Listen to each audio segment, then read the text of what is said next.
అయితే సర్పం పైన విష్ణు భగవానుడు మాత్రమే శయనిస్తాడు. కానీ పరమశివుడు ఇక్కడ మనకు దర్శనమిస్తాడు.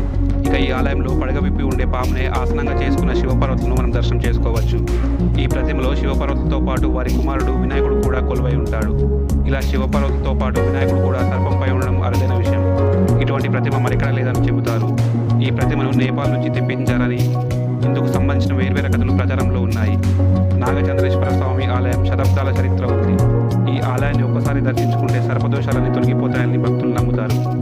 అందువల్ల నాగపంచమి రోజున ఉజ్జయినిలోని నాగచంద్రేశ్వర దేవాలయంలోని పరమేశ్వరుని దర్శించుకోవడానికి జనం పోటెత్తుతారు. దేశం నుంచి కాకుండా విదేశాల నుంచి కూడా భారీ సంఖ్యలో ఇక్కడికి హాజరవుతారు. నాగుల పంచమి ఒకరోజే దాదాపు 2 లక్షల మంది వరకు దర్శించుకుంటారని అంచనా. ఇక ఇదే దేవాలయంలో మొదటి అంతస్తులో ఉన్న మహాకాళేశ్వర జ్యోతిర్లింగం కూడా విశిష్టమైనది. ఈ శివలింగం స్వయంభుగా అని చెబుతారు. మంత్రశక్తితో ఏర్పడిన లింగం అని పురాణాలు చెబుతున్నాయి. ప్రపంచంలో ఇలా